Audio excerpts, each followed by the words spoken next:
Good day, everybody. The best way to predict the future is to create it. I am Mayuri S.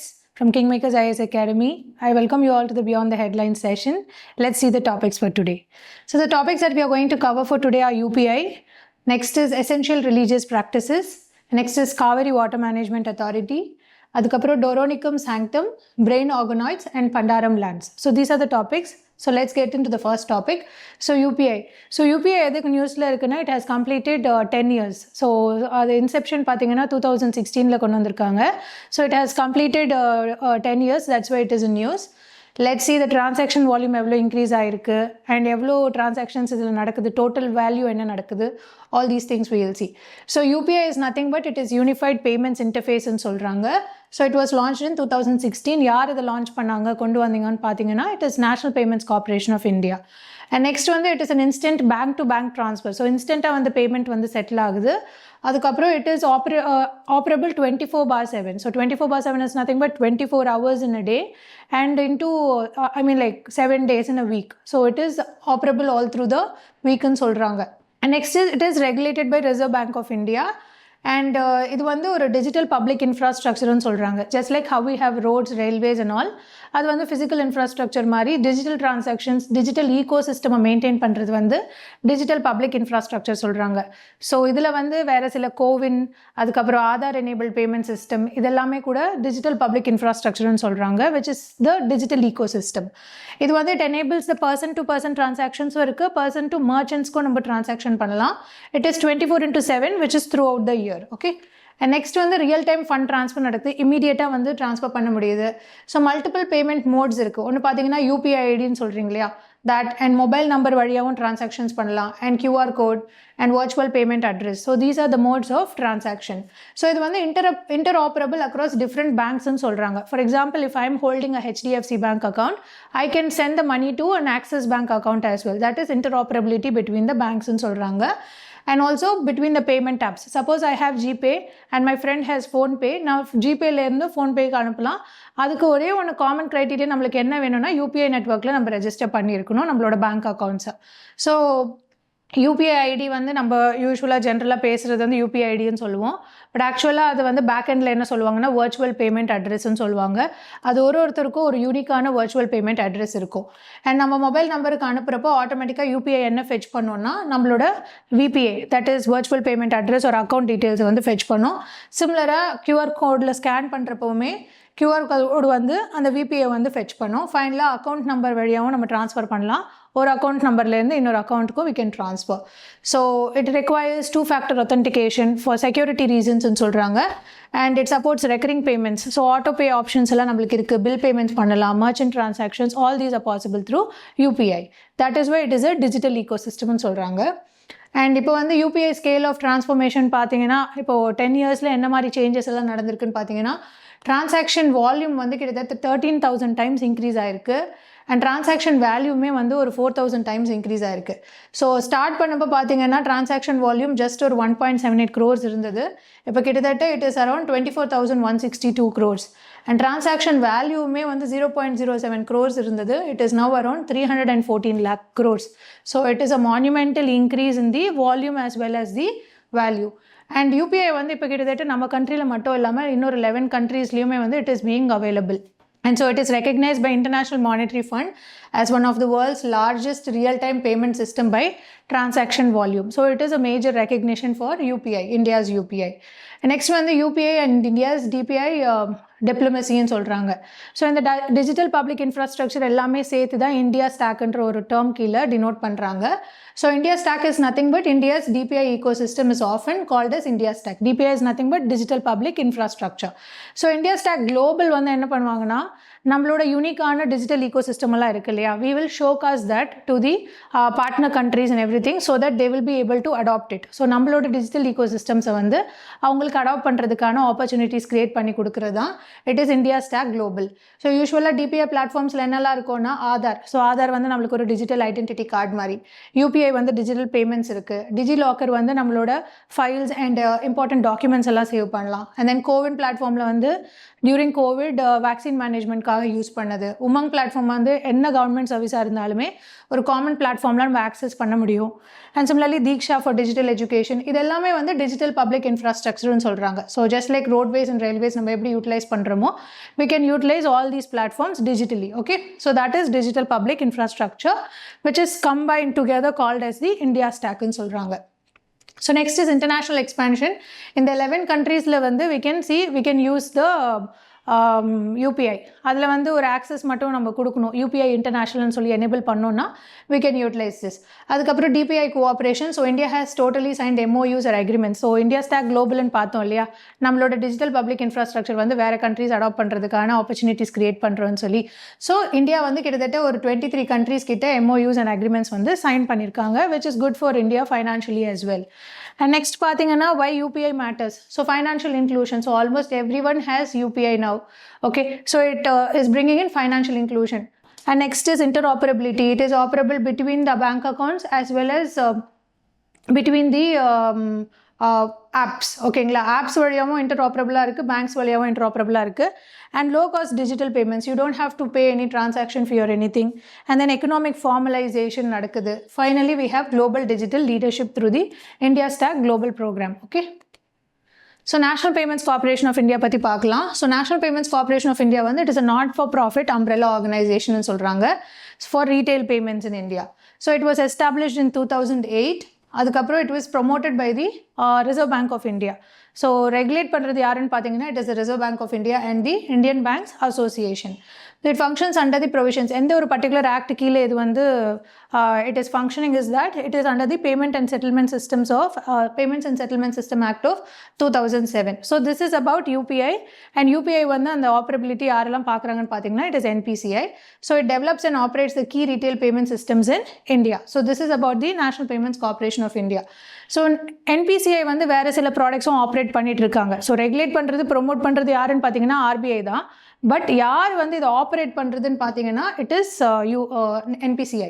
So NPCI கீழே நம்மளுக்கு UPI வரும், IMPS சொல்லுவாங்க, so immediate payment service, RuPay, NACH, so National Automated Clearing ஹவுஸ்னு சொல்லுவாங்க. Bulk transactions and repetitive transactions எல்லாம் இது வழியாக நடக்கும். And Bharat bill payment systems through which you can pay the bills and other enable payment systems and BMAP. So BMAPல தான் வந்து நம்மளுக்கு UPI வந்து எனேபிள் பண்ணுவாங்க. Just like Google Pay, PhonePe, நம்மளோட BMAP வந்து இருக்குது which is created by NPCI. அதுக்கப்புறம் ரெகுலேட்டர் யாருன்னு பார்த்தீங்கன்னா it is Reserve Bank of India. Operator or developer of all these digital public infrastructure யாருன்னு பார்த்தீங்கன்னா it is the National Payments Corporation of India. You should have a clear distinction between who is regulating it and who is operating it. Okay, so let's see a practice question related to UPI. So 2025ல கேட்கப்பட்ட ஒரு question இது. So இந்த கண்ட்ரீஸில் எந்த கண்ட்ரீஸில் வந்து UPI அவைலபிளாக இருக்குன்னு கேட்டிருக்காங்க. So it is in France, Singapore and UAE as of now. So answer is only 3. So you can just see what those 11 countries are and you can remember them. So next is essential religious practices. So essential religious practices has been in news since the past year. Okay, so recently I think news la irukna wearing a headscarf has not been established as an essential religious practice for women in Islam. Allahabad High Court வந்து சொல்லிருக்காங்க. We will see what essential religious practices are. Yeah, essential religious practices doctrine வந்து it is a judicially evolved concept. இது first எந்த ஒரு கேஸில் வந்து evolve ஆயிருக்கும்னு பார்த்தீங்கன்னா it is இந்த ஷிரூர் மட் கேஸ். அந்த கேஸில் வந்து மெட்ராஸோட கவர்மெண்ட் ஏஜென்சிக்கு வந்து it has higher powers over the religious டினாமினேஷன்ஸ்னு சொல்லியிருப்பாங்க. அதோட அட்மினிஸ்ட்ரேட்டிவ் பவர்ஸ் கொடுத்துருப்பாங்க. அப்போ வந்து என்ன இருக்குங்கன்னா இந்த ஷிரூர் மட் அவங்க வந்து தே ஃபைல்ட் அ கேஸ். அவங்க வந்து எங்களோட ரிலீஜனில் வந்து இன்வால்வ் ஆகிறாங்க, தேர் இன்டர்ஃபியரிங் இன் அவர் அட்மினிஸ்ட்ரேட்டிவ் ஆக்டிவிட்டீஸ்ன்னு சொல்லிட்டு. அப்போ வந்து சுப்ரீம் கோர்ட் என்ன சொல்லியிருப்பாங்கன்னா no state organisation should involve in the religious affairs of the religious டினாமினேஷன்ஸ்ன்னு சொல்லியிருப்பாங்க.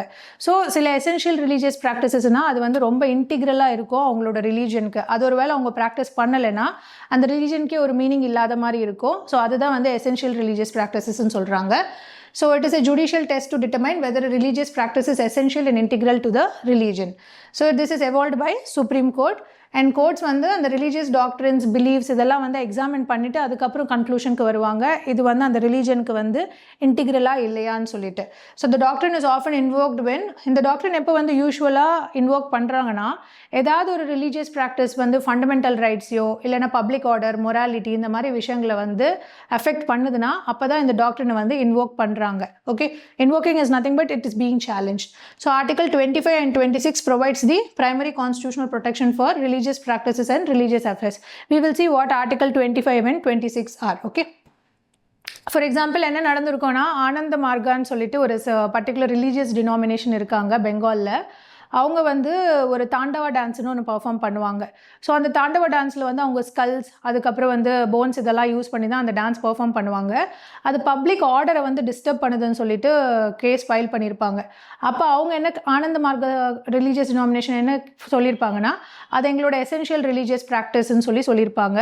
பட் ஆனால் கோர்ட் என்ன ஸ்டாண்ட் எடுத்திருப்பாங்கன்னா அது பப்ளிக் ஆர்டரை வந்து வயலேட் பண்ணுது, அதனால் அது எசென்ஷியல் ரிலீஜியஸ் ப்ராக்டிஸ் இல்லை. அதுவும் இல்லாமல் உங்களோட பர்டிகுலர் ரிலீஜியஸ் டினாமினேஷன் வந்தப்பவே அது வந்து இல்லை, அது வந்து ஃப்யூச்சரில் தான் உருவாக்கப்பட்டது அப்படின்னு சொல்லுவாங்க. ஃபார் எக்ஸாம்பிள் ஆனந்த மார்க்கம் வந்து ஒரு 1951 அந்த பர்டிகுலர் டினாமினேஷன் கிரியேட் ஆயிருக்கும். ஆனால் 1966 தான் அவங்க அந்த தாண்டவா டான்ஸை வந்து ஸ்டார்ட் பண்ணியிருப்பாங்க. ஸோ நீங்கள் உங்களோட ரிலீஜியஸ் டினாமினேஷனை உருவாக்கப்பட்ட நேரத்தில் வந்து அது இல்லை, ஸோ அது உங்களோட எசென்ஷியல் ரிலீஜியஸ் ப்ராக்டிஸ் இல்லைன்ற மாதிரி கோர்ட் வந்து ஒரு ஸ்டாண்ட் எடுத்திருப்பாங்க. ஓகே, ஸோ ஆர்டிகல் 25 என்ன சொல்கிறாங்கன்னா all persons have the freedom of conscience and the right to profess practise and propagate religion. So conscience is what you believe is right and wrong. Profess வந்து நீங்கள் identify பண்ணலாம் நீங்கள் அந்த ரிலீஜனுக்கு சேர்ந்தப்பட்டவங்கன்னு சொல்லிட்டு. And next is practice, you can practise the religion. Okay, and finally it is propagate the religion. So propagating is like you can spread the religion but you can not force any one to convert into that religion. So it is subject to reasonable ரெஸ்ட்ரிக்ஷன்ஸ்னு சொல்லுவாங்க. Those are public order, morality and health. இந்த டேர்ம்ஸில் வந்து they can restrict the particular right to freedom of religion. And next வந்து article 25 clause 2ல என்ன சொல்றாங்கன்னா so it can regulate the secular, economic and financial or political activities. So religious activitiesல தான் state intervene பண்ணக்கூடாதே தவிர they can intervene in the secular or the administrative activities ன்னு சொல்றாங்க. Mostly it is for social welfare and reform. For example, ஒரு particular caste வந்து they are not allowing into the temple ன்னு சொல்றப்போ the state can intervene. ஏன்னா அது வந்து secular activity இல்லையா, அதனால வந்து the courts can the government can intervene. So open Hindu religious institutions of a public character to all the classes and sections of Hindus. So example என்னன்னு பார்த்தீங்கன்னா state regulation of temple administration is permissible if it concerns the secular and administrative aspects. So religious aspectsல தான் state intervene பண்ணக்கூடாதே தவிர இந்த secular and administrative ஆஸ்பெக்ட்ஸில் state வந்து intervene பண்ணலாம். Next is article 26. So article 26 is freedom to manage the religious affairs. எல்லா religious டினாமினேஷன்ஸ்க்கும் வந்து அந்த capacity கொடுத்துருக்காங்க. அவங்களோட ரிலீஜியஸ் ஆர்கனைசேஷன்ஸை வந்து அவங்களே வந்து மேனேஜ் பண்ணிக்கலாம்னு சொல்கிற மாதிரி. So they can establish and maintain institutions for religious and charitable purposes and manage its own affairs. அவங்க அஃபேர்ஸை மேனேஜ் பண்ணுறதுக்கான ரைட்டும் அவங்களுக்கு கொடுத்துருக்காங்க. Own and acquire movable and immovable ப்ராப்பர்ட்டிஸும் அவங்க ஓன் பண்ணலாம், அக்வயர் பண்ணலாம். And finally, administer such property in accordance with law. So this is what is Article 26 telling us. But reasonable restrictions are very important on the terms of public order, morality and health. இதை violate பண்ணக்கூடாது. Next வந்து இந்த Bijoe Emmanuel versus state of Kerala கேஸில் என்ன நடந்திருக்கோன்னா ஒரு particular இந்த ஜெஹோவான்னு சொல்லிட்டு ஒரு பர்டிகுலர் செக்ட் இருக்காங்க. அவங்க வந்து they did not sing the national anthem. So they respected the national anthem by standing. But then they did not sing the national anthem. ஏன்னா they believe that அவங்க வந்து ரெஸ்பெக்ட் கொடுக்க வேண்டிய ஒரே ஒரு பர்சன் யாருன்னு பார்த்தீங்கன்னா they are Godன்னு சொல்கிற மாதிரி அவங்க நம்பினாங்க. So they did not sing the national anthem. அது அவங்களோட கான்சைன்ஸை வயலேட் பண்ணுதுன்னு சொல்லி அவங்க நினைக்கிறாங்க. ஸோ அப்போ என்ன ஆச்சுன்னா அந்த பர்டிகுலர் செக்ஷன் ஆஃப் ஸ்டூடெண்ட்ஸை வந்து ஸ்கூல்லேருந்து நீக்கினாங்க. அப்போது they went and filed a case.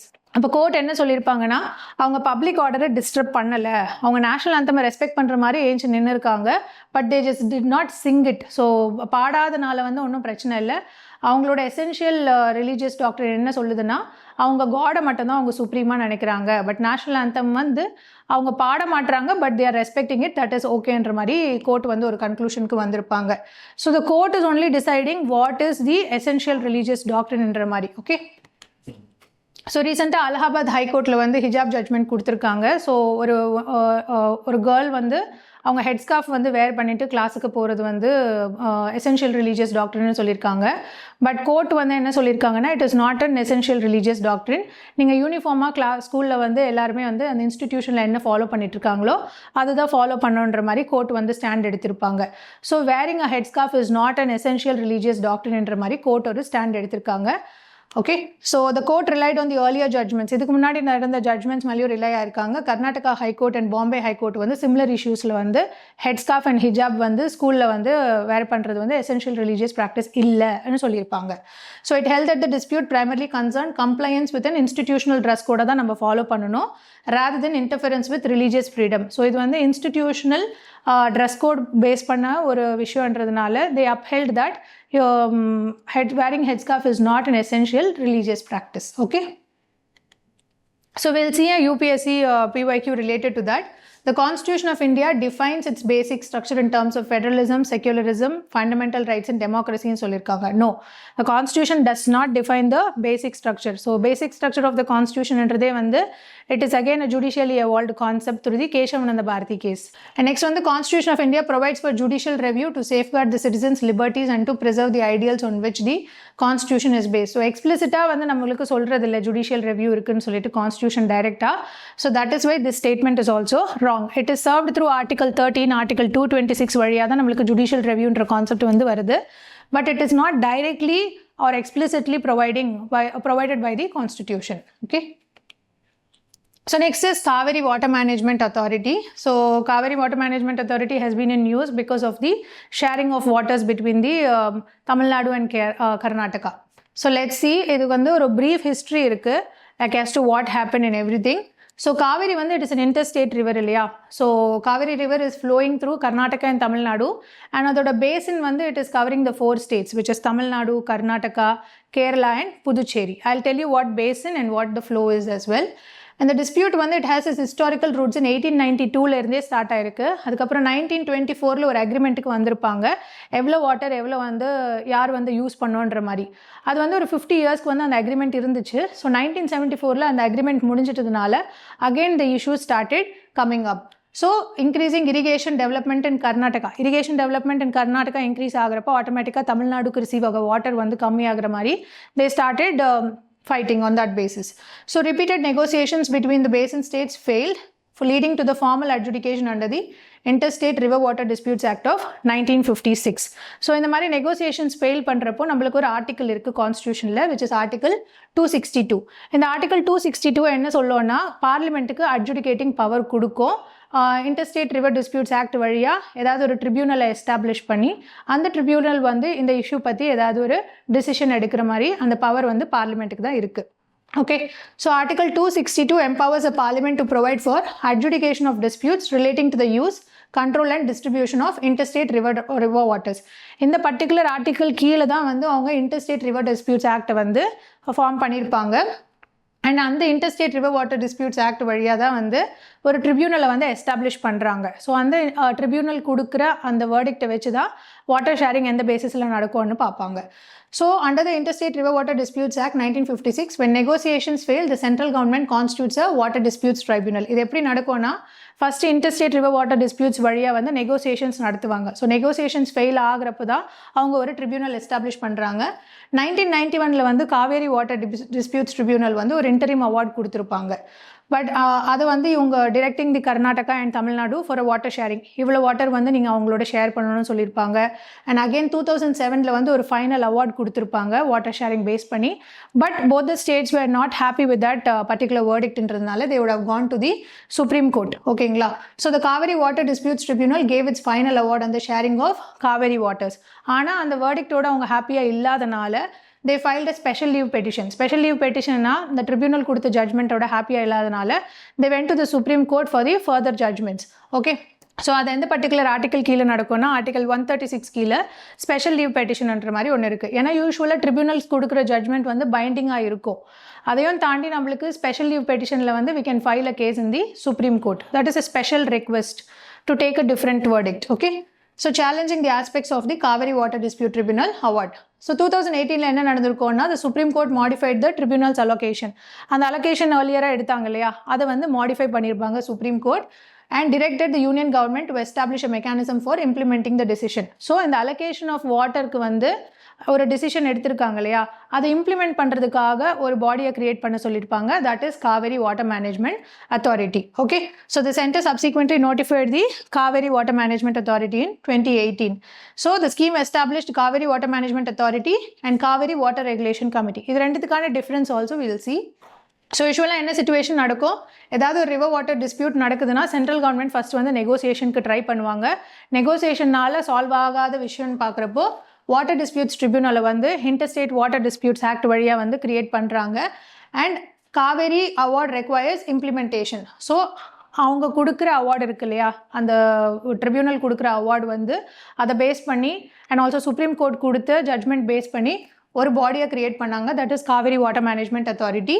And இந்த technical assessment of releases, storage and inflows இன்னொரு பாடி பார்த்தோம் இல்லையா, that is Kaveri water regulation committee பார்த்தோம் இல்லையா, அவங்க தான் வந்து டெக்னிக்கல் அசஸ்மெண்ட்லாம் பண்ணுவாங்க. எவ்வளோ வாட்டர் இருக்குது, எவ்வளோ வாட்டர் வரும், எவ்வளோ ரெயின்ஃபால் வந்து வரும், அதை பேஸ் பண்ணி என்ன ஷேரிங், அந்த டெக்னிக்கல் ஆஸ்பெக்ட்ஸ்லாம் கவர் பண்ணுறது பார்த்தீங்கன்னா it is Kaveri water regulation committee. So ஃபைனலாக வந்து legal and constitutional issues within the courts jurisdiction யார் பார்க்குறாங்கன்னா it is the supreme court through the special leave petition வழியாக தான் பார்க்குறாங்க. ஓகே, ஸோ ஆர்டிகல் 262 clause 2ல என்ன சொல்லியிருக்காங்கன்னா பார்லிமெண்ட் வந்து சுப்ரீம் கோர்ட்டை ஒதுக்கலாம். Like they will tell that it is not under the jurisdiction of the Supreme Court to deal with the interstate river water disputes ன்னு சொல்லுவாங்க. So the parliament may not provide that the Supreme Court or other courts shall not exercise jurisdiction over such disputes. ஏதாவது interstate river water disputes இருக்குன்னா டைரெக்டாக அவங்க வந்து supreme கோர்ட்டுக்கு போக முடியாது. ஓகேங்களா, ஸோ பார்லிமெண்ட் வந்து சுப்ரீம் கோர்ட்டை வந்து they can exclude from the jurisdiction of the interstate river water disputes. So the tribunal தான் வந்து it is a principal statutory adjudicatory mechanism, while Kaveri Water Management Authority வந்து implementationக்காக உருவாக்கப்பட்டது. Okay, so Kaveri Water Management Authority வந்து it was formed following the orders of the Supreme Court in 2018. Purpose வந்து to implement and supervise the Kaveri water sharing agreement among the 4 states, that is Karnataka, Tamil Nadu, Kerala and Puducherry. இது வந்து ஒரு act வழியாக தானே create ஆகப்பட்டது. So that is why it is called as a statutory body. எந்த particular act கீழே create ஆகுதுன்னா it is interstate river water disputes act of 1956. So overall management coordination எல்லாமே பார்த்துக்கிறது வந்து Kaveri water management authority. Let me know in the comment section as to which ministry it falls under. Okay, so Kaveri water regulation committee என்ன பண்ணுவாங்கன்னா it is a technical or the operational ஆர்ம்னு சொல்கிறாங்க. So water inflow எவ்வளோ இருக்குது, water sharing வந்து எந்த அளவுக்கு பண்ணலாம் எல்லாமே டிசைட் பண்ணுறது பார்த்தீங்கன்னா it is Kaveri water regulation committee. Final decision எடுக்கிறது வந்து Kaveri water management authority. Composition பார்த்தீங்கன்னா engineers of the Kaveri basin states, அப்புறம் representatives from the Indian meteorological department, அதுக்கப்புறம் central water commission and ministry of agriculture and farmer welfare இருக்காங்க இல்லையா, இவங்கெல்லாம் இதோட மெம்பர்ஸாக இருக்காங்க. So this is the role of it. It monitors rainfall, reservoir storage, inflows, release and water requirements and technical assessments எல்லாமே conduct பண்ணுறது it is Kaveri Water Regulation Committee. And Kaveri River பற்றி ஃபைனலாக பார்க்குறப்போ its origin is in Talakaveri, which is in the Brahmagiri hills of Kodagu district of Karnataka. And இது வந்து Karnataka and Tamil Nadu வழியாக வந்து flow ஆகுது.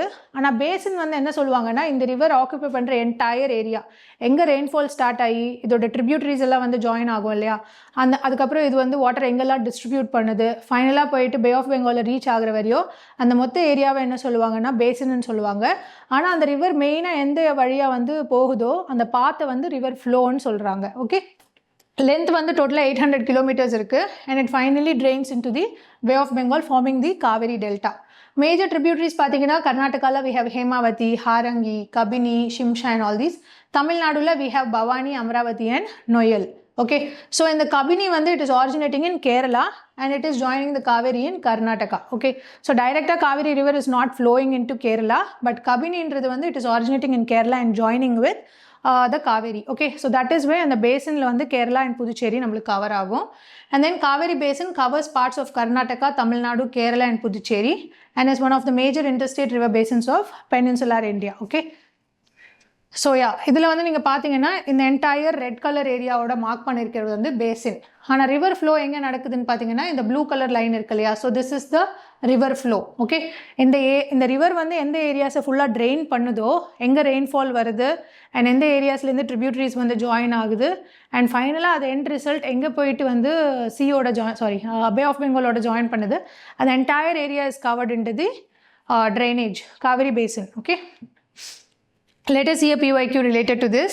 Animal Welfare Board of India is established under Environment Protection Act of 1986. இது வந்து Prevention of Cruelty to Animals 1960 கீழ தான் cover பண்ணியிருப்பாங்க. So the first statement is wrong. So National Tiger Conservation Authority is a statutory body. So it is a statutory body. நம்ம இதுக்கு முன்னாடி same Kaveri Water Management Authority is also a statutory body. And next one, the National Ganga River Basin Authority is chaired by the Prime Minister. So that is also correct. Only the first statement is wrong. So 2 and 3 are correct. So National Tiger Conservation Authority வந்து எந்த particular act வழியா create பண்ணியிருப்பாங்கன்னு சொல்லி commentsல mention பண்ணுங்க. So next is Doronicum sanctum. So ஒரு new species of leopard's bane. So Doronicum sanctum என்றது ஒரு sunflower மாதிரி ஒரு குட்டி flower வந்து discover பண்ணியிருக்காங்க in Arunachal Pradesh.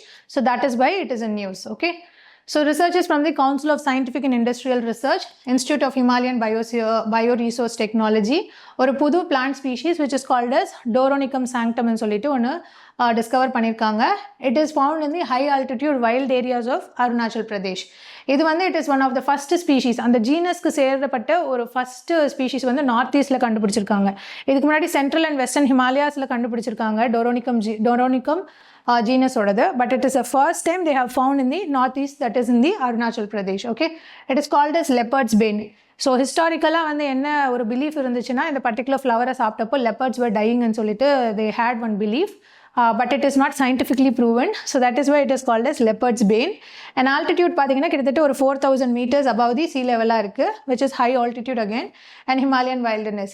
And இதை பற்றி அவ்வளோவா டீட்டெயில்ஸ் தெரியாதனால இப்போதைக்கு இது வந்து IUCN அசஸ்மெண்ட்டில் டேட்டா டிஃபிஷியண்ட்டாக வச்சுருக்காங்க. Okay, so data deficient is where you do not have sufficient information about that particular species. So sangtam வந்து எதுக்கு இந்த நேம் வந்திருக்குன்னா நாமென்க்ளேச்சர் பார்க்கலாம். It is named after the Sumi Kiasthe holy waterfalls. So Sumi Kiasthe holy water ஃபால்ஸ்க்கு பக்கத்தில் இது வந்து கண்டுபிடிச்சிருக்கிறதுனால they have named it as doronicum sangtam. இதுக்கு வந்து வைப்ரண்ட் எல்லோ ஃப்ளவர்ஸ் இருக்குது. இதோட லீவ்ஸ் பார்த்தீங்கன்னா இட் ஹேஸ் ஹார்ட் ஷேப்னு சொல்கிறாங்க.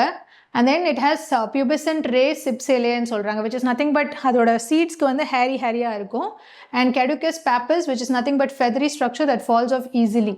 So it is like அது வந்து wind ஏதாவது ப்ளோ ஆச்சுன்னா ஈஸியாக வந்து it will fall. That's why. And next is dilated peduncle apex, which is nothing but expanded flower stalk. இந்த ஸ்டாக் இருக்கு இல்லையா, இந்த ஸ்டாக்கோட அப்பர் போர்ஷன் மட்டும் ஒரு பவுல் ஷேப்பில் இருக்கும். That is what they are telling. You don't have to read the terminologies like this. இந்த மாதிரி நீங்கள் ஞாபகம் வச்சுட்டாலே போதும். அதுக்கப்புறம் flat land shaped green frog surrounding the flower. இந்த ஃப்ளவரை சுற்றி ஒரு டிப்ஸ் மாதிரி இருக்கும், நேரோவாக இருக்கும். அதுதான் அவங்க வந்து சரௌண்டிங் க்ரீன் பேக்ஸ்ன்னு சொல்கிறாங்க. ஸோ எப்பயுமே ஒரு ஃப்ளவருக்கு கீழே வந்து அந்த க்ரீன் ஷேப் க்ரீன் கலரில் வந்து நேரோவாக இருக்கும் இல்லையா, அதுதான் வந்து க்ரீன் பிராக்ஸ்ன்னு சொல்கிறாங்க. ஸோ நெக்ஸ்ட் வந்து இந்த சூமி கியாஸ்தே பற்றி பார்க்கலாம். So Sumi Kiasthe is nothing but it's a collective 108 sacred water ஃபால்ஸ்ன்னு சொல்கிறாங்க in Arunachal Pradesh. So it is important because it has religious significance, especially it is associated with Buddhism ன்னு சொல்கிறாங்க. It is associated with Monpa Buddhist community. 108ன்றது வந்து religiously significant-ஆக இருக்கிறதுனால they are considering it as a holy waterfalls. So geographical significance is nothing but it is located in the high altitude Himalayan landscape of Tawang in Arunachal Pradesh. Okay. So we'll see a PYQ question related to this. So Gucci பற்றி கேட்டிருக்காங்க. Gucci is a fungus, that is correct, and it grows in some Himalayan forest areas, that is also correct. It is commercially cultivated ன்னு சொல்லியிருக்காங்க. It grows in the wild. ஓகேங்களா? So இந்த third statement மட்டும் ராங்காக இருக்குது. This is how they ask the questions. So இப்போ நம்ம இந்த டொரோனிக்கம் சாங்டம் பற்றி பார்த்தப்போ one important thing is the Chumi Gyaste waterfalls and which particular religion is associated with it, and Monpa என்றது வந்து it is a Buddhist community. So these are the important things over here. So next is brain organoids. So brain ஆர்கனாய்ட்ஸ்ன்றது என்ன விஷயம்னா, நம்மளோட stem செல்ஸை utilise பண்ணி நம்மளோட பிரெயினை mimic பண்ணுற மாதிரி லெபார்ட்டரியில் க்ரியேட் பண்ணுறது தான் இட் இஸ் பிரெயின் ஆர்கனாய்ட்ஸ்ன்னு சொல்கிறாங்க. Let us see what it is. So brain organoids வந்து ஒரு 3D மினியேச்சர் மாடல்ஸ்ன்னு சொல்கிறாங்க. கிட்டத்தட்ட ஒரு 4 millimeter கம்மியாக தான் அதோட சைஸே இருக்குது. And they are often called as lab grown mini brains. Like we saw lab grown diamonds மாதிரி, these are lab grown mini brains ன்னு சொல்கிறாங்க. because they mimic some of the structural and functional features of a developing human brain. So சில structural and functional features வந்து நம்மளோட ஹியூமனோட பிரெயினை வந்து mimic பண்ணுறதுனால this is called as a mini brain. And இது வந்து 4 millimeter விட கம்மியாக இருக்குது. ஸோ எதை வச்சு அது கிரியேட் பண்ணுறாங்கன்னு பார்த்தீங்கன்னா it is created using the stem cells. And they are not complete brains and lack blood vessels இருக்காது. அதுக்கப்புறம் வந்து sensory inputs and full neural complexity. நம்ம பிரெயின் எப்படி ஃபங்க்ஷன் பண்ணுது, ஒரு சென்சரி இன்புட்ஸ் எல்லாமே இருக்கு இல்லையா, அது மாதிரி கம்ப்ளீட் பிரெயினாக இருக்காது. It is just a mimic of it. Okay, applications வந்து ஹியூமனோட பிரெயின் எப்படி டெவலப் ஆகுதுன்னு படிக்கலாம். வேரியஸ் டிசீசஸ் வந்து எதனால் உருவாகுதுன்ற மாதிரி we can study in that angle. For example, we can know about Parkinson's disease, Alzheimer's disease, microcephaly. Microcephaly is where like the brain size is small. And then we can test the drugs and therapies. So, ஒரு drug கொடுக்குறப்போ, ஒரு therapy கொடுக்குறப்போ brain அதுக்கு வந்து எப்படி react ஆகுதுன்றோ we can see and understand cognition, learning and memory. So, படிக்கிறப்போ எந்த particular area of the brain is getting stimulated, all these we can see through the brain organoids. Okay, so stem cells என்னன்னு பார்த்தீங்கன்னா these are undifferentiated cells ன்னு சொல்கிறாங்க, which is similar. ஓகேங்களா, so நம்ம பாடியில் நிறைய இடத்துல ஸ்டெம் செல்ஸ் இருக்கும், பிரெயின்லேயும் ஸ்டெம் செல்ஸ் இருக்கும், அதுக்கப்புறம் போன் மேரோவில் ஸ்டெம்ஸ் இருக்கும், பிளட்லேயும் ஸ்டெம் செல்ஸ் இருக்கும். இந்த மாதிரி we have in நிறைய areas we have the stem cells. So stem செல்ஸ்க்கு வந்து ஒரு 2 ப்ராப்பர்ட்டிஸ் இருக்குது. ஒன்று வந்து செல்ஃப் ரெனியூவல்னு சொல்கிறாங்க, they will be able to multiply. ஓகேங்களா, so they will be able to divide repeatedly. அடுத்து வந்து பார்த்தீங்கன்னா டிஃப்ரென்சியேஷன். ஸோ இந்த ஸ்டெம் செல்ஸ் வந்து டிஃப்ரெண்ட் செல்ஸாக வந்து மாறுறதுக்கான ஒரு பர்டிகுலர் கேப்பபிலிட்டி வந்து இதுக்கு இருக்குது. we will see எந்த டிஃப்ரெண்ட் டைப்ஸ் ஆஃப் செல்ஸாக வந்து இது மாறுன்றதும் we will see. it has the ability to become different types of body cells. Okay, so pluripotent cells என்னன்னு பார்க்கலாம். so pluripotent cells can develop into almost any cell type of the body. So இது stem cells இருக்குது, அந்த stem செல்ஸ்க்கு வந்து ஒரு capability இருக்குது, எந்த பர்டிகுலர் பாடி ஆர்கனில் இருக்கிற செல்ஸாகவும் இது மாறுறதுக்கான இதுக்கு வந்து ஒரு எபிலிட்டி இருக்குது. தட் இஸ் தி ப்ளூரிபொட்டன்ட் ஸ்டெம் செல்ஸ்ன்னு சொல்கிறாங்க. ஓகே, ஸோ ஃபார் எக்ஸாம்பிள் இந்த ப்ளூரிபொட்டன்ட் செல்ஸ் வந்து பிரெயினோட செல்ஸாக மாறலாம், இல்லை ஹார்ட்டோட செல்ஸாக மாறலாம், லிவர் ஆர் எல்ஸ் பிளட் செல்ஸாகவும் மாறலாம். they cannot independently form a complete organism. ஒரு கம்ப்ளீட் ஆர்கானிசமை ஃபார்ம் பண்ணுறதுக்கான எபிலிட்டி இல்லைனாலுமே ஒரு பிரெயினோட செல்ஸை மாறுறதுக்கு இல்லை நர்வோட செல்ஸை மாறுறதுக்கான கேப்பபிலிட்டி இதுக்கு இருக்குது. So they can form the ectoderm. So neurons and skin cells form ஆகலாம், இல்லை மீசோடம் மசில் செல்ஸ் நம்மளோட பாடி மூவ்மெண்ட்டுக்கு யூஸ்ஃபுல்லாக இருக்கும் இல்லையா, அந்த மாதிரி செல்ஸும் ஃபார்ம் ஆகும். ஃபைனலாக வந்து எண்டோடர்ம்னு சொல்கிறாங்க, நம்ம இன்டர்னல் ஆர்கன்ஸோட செல்ஸாகவும் மாறுறதுக்கான கேப்பபிலிட்டி இதுக்கு இருக்குதுன்னு சொல்கிறாங்க. That is pluripotent cells. Okay, so what are induced pluripotent cells? so pluripotent cells வந்து ஒரு ஸ்பெஷலைஸ்டு செல்ஸ் இல்லையா, இதை மறுபடியும் என்ன பண்ணுறாங்கன்னா ஸ்டெம் செல்ஸாக மாற்றுறாங்க. That is induced pluripotent cells. எதுக்கு மாற்றுறாங்கன்னா இதை வந்து பிரெயின் ஆர்கனைட்ஸை வந்து கிரியேட் பண்ணுறதுக்காக மாற்றுறாங்க. we will see how it is done. so adult cells, example skin or blood cells வந்து ஆல்ரெடி ஸ்பெஷலைஸ்டு செல்ஸாக இருக்குது, are reprogrammed into a stem cell like state. மறுபடியும் அதை ரீப்ரோக்ராம் பண்ணி ஸ்டெம் செல்லாக மாற்றிடுறாங்க, which can be used in the formation of brain organoids. so these reprogrammed cells are called as induced pluripotent stem cells ன்னு சொல்கிறாங்க. So role என்னன்னு பார்த்தீங்கன்னா இந்த induced pluripotent stem cells are embedded in a nutrient rich matrix. ஓகேங்களா, ஒரு nutrient rich matrixல வந்து இது introduce பண்ணுறப்போ ஆட்டோமேட்டிக்காக it is getting converted into brain cells and which is forming the brain organoids. They grow and self-organize into 3D brain-like structures which are organoids. Okay. So இதுதான் different types of cells. First பார்த்தீங்கன்னா unipotent cell, only ஒரு particular specialised type of cell தான் இது form பண்ண முடியும். For example skin basal stem செல்லாக இருந்துச்சுன்னா அது மறுபடியும் ஸ்கின் செல்ஸாக தான் ஃபார்ம் ஆகும். அடுத்து வந்து மல்டிபொட்டன்ட் ஸ்டெம் செல்ஸ்ன்னு சொல்கிறாங்க. இது மல்டிபிள் டைப்ஸ் ஆஃப் ஸ்டெம் செல்ஸை வந்து ஃபார்ம் பண்ண முடியும். ஃபார் எக்ஸாம்பிள் பிளட்டில் இருக்கிற ஸ்டெம் செல்ஸ் வந்து ஒயிட் பிளட் செல்ஸும் ஃபார்ம் பண்ணும், ரெட் பிளட் செல்ஸும் ஃபார்ம் பண்ணும், and then we have the பிளேட்லெட்ஸும் ஃபார்ம் பண்ணும். ஸோ பிளட் செல்ஸ் வந்து பிளட் செல்ஸில் இருக்கிற டைப்ஸை வந்து ஃபார்ம் பண்ணுதுன்னா then it is called as மல்டிபொட்டன்ட்னு சொல்கிறாங்க. ரிலேட்டட் டைப்ஸை மட்டும்தான் இது ஃபார்ம் பண்ண முடியும். அண்ட் ப்ளூரிபொட்டன்ட் செல்ஸ்னால் ஆல்மோஸ்ட் எனி பாடி செல்லை வந்து அது கிரியேட் பண்ணுறதுக்கான தகுதி இதுக்கு இருக்குது. ஸோ பட் எக்ஸ்ட்ரா எம்ப்ரையானிக்னு சொல்லுவாங்க. ஸோ எம்ப்ரையோனா என்ன, ஒரு பேபி வந்து ஃபர்டிலைஸ் ஆகிட்டு அந்த ஃபீட்டஸ் ஃபார்ம் ஆகுதுன்னா அதுதான் எம்ப்ரையோன்னு சொல்கிறாங்க இல்லையா. அதோட பிளசண்டா, ஸோ பிளசண்டான்றது வந்து ஒரு மதரையும் சைல்டையும் கனெக்ட் பண்ணுறது, அது வந்து எக்ஸ்ட்ரா எம்ப்ரியோனிக். எம்ப்ரியோவுக்கு அப்பாற்பட்டதுன்னு சொல்கிறாங்க இல்லையா, தட் இஸ் எக்ஸ்ட்ரா எம்ப்ரியோனிக். அதுவுமே ஃபார்ம் பண்ணுறதுக்கான கெப்பாசிட்டி இதுக்கு இருக்குது. பட் ஒரு இண்டிவிஜுவல் ஆர்கானிசம் வந்து ஃபார்ம் பண்ண முடியாது. தட் இஸ் ப்ளூரிபொட்டன்ட் செல்ஸ்ன்னு சொல்கிறாங்க. It can produce almost any type of body cell. For example if you see embryonic stem cells form பண்ண முடியும், ஹார்ட்டோட செல்ஸ், பிரெயினோட செல்ஸ், லிவரோட செல்ஸ் இந்த மாதிரி ஃபார்ம் பண்ண முடியும். And next is totipotent. So totipotent வந்து ஆல் த செல் டைப்ஸும் ஃபார்ம் பண்ண முடியும். எக்ஸ்ட்ரா எம்ப்ரியானிக் டிஷ்யூஸ் லைக் பிளசண்டாவும் ஃபார்ம் பண்ண முடியும். அண்ட் ஒரு என்டையர் இண்டிவிஜுவல் ஆர்கானிசமை ஃபார்ம் பண்ணுற கெப்பாசிட்டியும் இதுக்கு இருக்குது. So these are the different types of cells. Okay, so why I am teaching you this is because இதுக்கு முன்னாடி வந்து UPSC PYQல வந்து ப்ளூரிபொட்டன்ட் செல்ஸை பற்றி கேட்டிருக்காங்க. That's why. ஓகே, நெக்ஸ்ட் வந்து ஆர்கனாய்டு இன்டெலிஜென்ஸ்னா என்ன? ஸோ ஆர்கனாய்டு இன்டெலிஜென்ஸ்னா இந்த பிரெயின் ஆர்கனைஸ் நம்ம லேபில் கிரியேட் பண்ணுறோம் இல்லையா, அதுவும் artificial intelligence, neuro science and computing இதெல்லாம் வந்து மர்ஜ் பண்ணி பயோ கம்ப்யூட்டர்ஸ் ஒன்று கிரியேட் பண்ணுறாங்க. ஸோ அந்த பயோ கம்ப்யூட்டர்ஸ் எப்படி ஒர்க் ஆகும்னா, நம்மளோட பிரெயின் ஆர்கனாய்டு இருக்கு இல்லையா, அதோட எலக்ட்ரோட்ஸை வந்து கனெக்ட் பண்ணுவாங்க. கம்ப்யூட்டர் வந்து சில சென்சரி இன்புட்ஸ் மாதிரி கொடுப்பாங்க, ஒரு எலக்ட்ரிக் சார்ஜஸ் மாதிரி பாஸ் பண்ணுவாங்க. அதுக்கு பிரெயின் எப்படி ரியாக்ட் பண்ணுதுன்னு பார்த்துட்டு அதுலேருந்து ஃபீட்பேக் எடுத்துப்பாங்க. இதுதான் வந்து they are calling it as bio computers. Okay, so this is the functioning of it. You can go through this. So this is how the bio computer looks like. So இதில் தான் நம்மளோட neurons எல்லாமே இருக்கும், அந்த brain ஆர்கனாய்டில் இருக்கும். இது வந்து இந்த கம்ப்யூட்டர் வந்து ஒரு இன்புட் கொடுக்கும், அது வந்து இந்த எலக்ட்ரோட்ஸ் வந்து கேரி பண்ணிவிட்டு பிரெயினில் எந்த மாதிரி சேஞ்சஸ் நடக்குதுன்னு சொல்லிட்டு திருப்பி ஃபீட்பேக் கொடுத்து we will learn from it as to how the brain is responding to it. Okay, so we will see one PYQ related to this. Genetic changes can be introduced in the cells that produce eggs or sperms of a prospective parent. That is correct. Okay, a person's genome can be edited before birth at the early embryonic stage. That is also correct. ஒரு குழந்தை பிறக்கிறதுக்கு முன்னாடியே we can edit it. We have the CRISPR-Cas9 which is genome editing tools ன்னு சொல்கிறாங்க. And human induced pluripotent stem cells can be injected into the embryo of a pig ன்னு சொல்கிறாங்க. That is also correct. So the pluripotent stem cells ன்றது we have to know what it is. An important key point என்னன்னு பார்த்தீங்கன்னா can be ன்னு கொடுத்துருக்காங்க, which is a possibility. ஓகேங்களா, so must always அப்படி கொடுத்தாங்கன்னா we should be cautious. But can be ன்னு கொடுத்துருக்கிறப்போ it will be mostly correct. Okay, it's a possibility. So all the three statements are correct here. And next is Pandaram lands. So Pandaram lands வந்து it belongs to the Lakshadweep Islands. So இந்த Lakshadweep Islandsல ஒரு recent controversy நடந்திருக்கு. இந்த land வந்து கவர்மெண்ட்டுக்கு சேர்ந்துப்பட்டதா இல்லைனா அங்கே இருக்கிற லோக்கல் இன்ஹாபிட்டன்ஸ் கவுலேதார்ஸ்ன்னு சொல்கிறாங்க, அதோட லேண்ட் ஓனர்ஸ்ன்னு சொல்கிறாங்க, யாருக்கு வந்து அது சேரும்ன்ற மாதிரி ஒரு கான்ட்ரவர்சி நடந்திருக்கு. அதில் ஒரு ஜட்ஜ்மெண்ட்டை வந்து கொடுத்துருக்காங்க Madras high court. Will see what it is. Okay. So Lakshadweep is an archipelago. Archipelago is nothing but multiple islands which are closer together. That is archipelago. So 36 islands வந்து அங்கே இருக்குது in the Arabian Sea of the southwestern coast of India. So இது வந்து Lakshadweep is the smallest union territory of India and it is administered by the president through an administered under Article 239. Article 239 கீழே தான் வந்து union டெரிட்டரினா என்ன, யார் அதை administrate பண்ணுவாங்கன்னு சொல்கிறாங்க.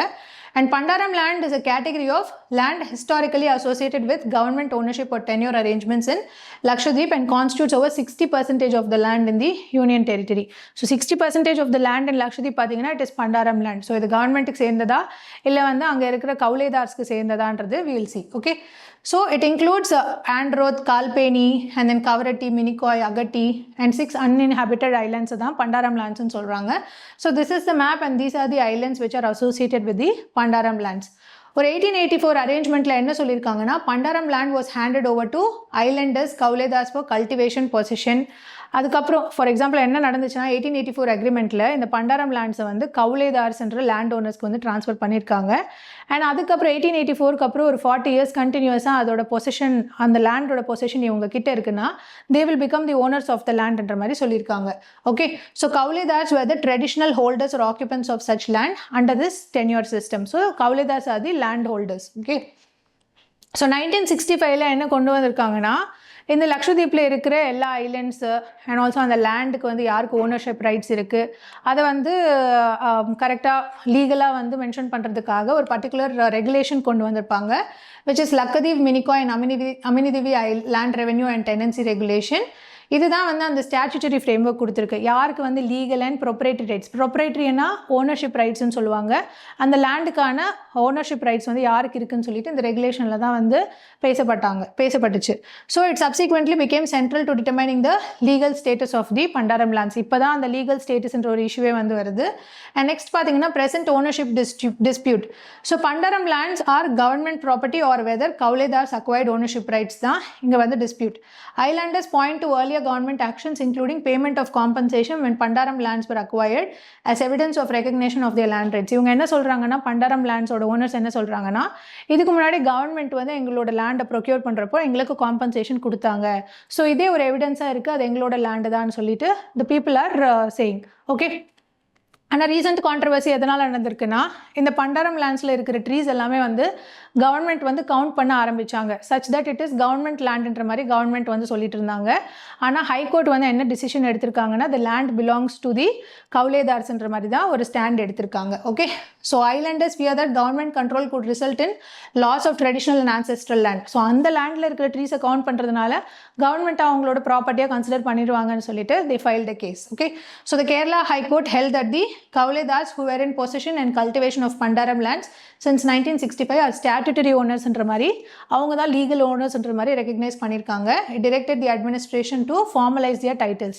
அந்த லேண்டோட டைட்டில்ஸ் வந்து அவங்களுக்கு தான் கொடுக்கணும்னு சொல்லியிருக்காங்க. Okay, so this is about the Pandaram islands, Pandaram lands. And இதில் வந்து நம்ம முக்கியமாக தெரிஞ்சுக்க வேண்டிய article. So it is important that we go through the articles time and again.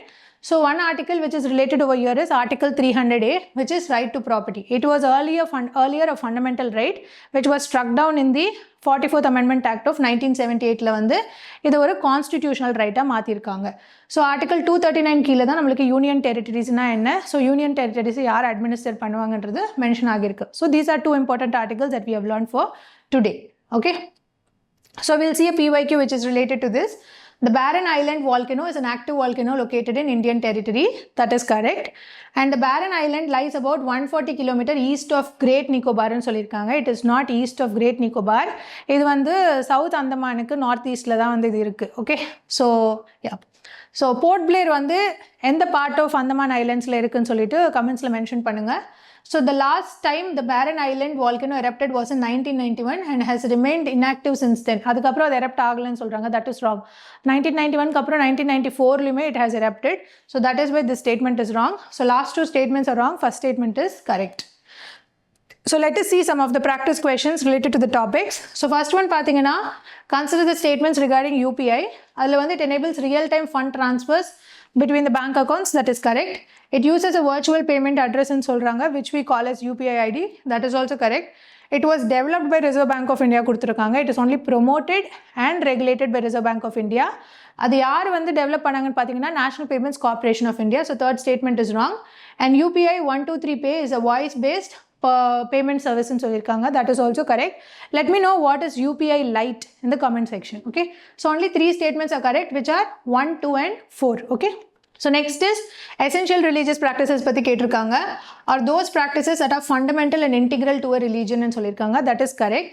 Second is the term essential religious practices is explicitly defined in the constitution ன்னு சொல்லியிருக்காங்க, which is wrong. It is a judicially evolved principle or doctrine that we can say. And the protection of religious practices under Article 25 and 26 is subject to public order, morality, health and other fundamental rights, which are the reasonable restrictions. That is also correct. Let me know what doctrine of anti-exclusion is. அது வந்து இதுக்கு ரிலேட்டடான ஒரு டாக்டரின் தான், அதை பற்றி கமெண்ட்ஸில் மென்ஷன் பண்ணுங்கள்.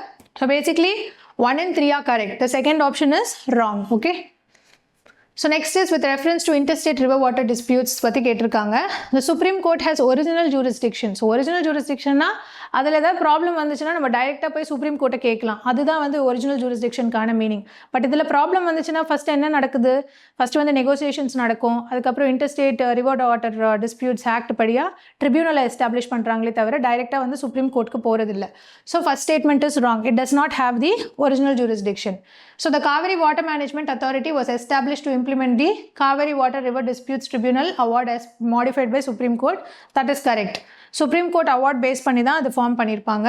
The Interstate River Water Disputes Act 1956 was enacted under Article 262 of the Constitution. That is also correct. Parliament has the power to create this. And next is the Kaveri Water Regulation Committee functions under CWMA and is responsible for monitoring the reservoir levels and regulating water releases. That is also correct. The only wrong option over here is the Supreme Court can the original jurisdiction and சொல்லிருக்காங்க. No, it does not have the original jurisdiction. So 2, 3 and 4 are the correct options. So correct choices, statements. And consider following about Doronicum sanctum. இது வந்து newly discovered species belonging to sunflower family That is correct. அதுக்கப்புறம் the species was discovered in Tawang district of Arunachal Pradesh, 4000 meters altitudeல கண்டுபிடிச்சிருக்காங்க. That is also correct. It has been classified as critically endangered சொல்லியிருக்காங்க. நம்மளுக்கு டேட்டாவே அதை பற்றி அவ்வளவா இல்லை. So it is data deficient தான் நம்ம கிளாஸிஃபை பண்ணுறோம். So 1 and 2 are correct. And next is about brain organoids. So these are laboratory grown 3-dimensional structures ன்னு சொல்கிறாங்க, derived from the stem cells that mimic some of the features of human brain. Only some of the features. எல்லாமே வந்து mimic பண்ணல. So that is why first statement is correct. They possess a fully developed vascular system and sensory network. Fully developed vascular system இருக்கா இல்லை, circulation அதுக்கப்புறம் transmission எல்லாமே வந்து fully developed இல்லை. It is only mimicking என்றதுனால second one is wrong. It is not fully developed. Next is they can be used for disease modeling, drug testing and research into neurodevelopmental disorders. Parkinson's disease, Alzheimer's disease இதெல்லாம் வந்து படிக்கிறதுக்காக use பண்ணுறாங்க. So third option is correct. இந்த 4 ஆப்ஷன்ஸில் பார்த்தீங்கன்னா there are 2 correct statements that include statement 2ன்னு சொல்லியிருக்காங்க, but statement 2 is wrong as we know. And there are 2 correct statements that include statement 3. So this option is correct. All 3 statements are correct is again wrong. There is no correct statement in the wrong. So option B is the correct answer. So this question is based on a previous year question pattern. So recent previous year question pattern. So Pandaram lands வந்து எதுக்கு related ன்னு கேட்டிருக்காங்க. So they are privately owned lands and Minicoy, that is wrong. They are government classified lands in Lakshadweep with certain kauledars recognized as landowners. So this is correct. Okay, so option B is correct. So let me know in the comment section as to what Kulyavapa and Dronavapa is related to. And ஒரு 2 terms கொடுத்து previous year question இருக்குது. So let me know what it is in the comment section. So yeah. So that's it for today. These are the 6 topics. If you like the content, please like, share and subscribe. Thank you.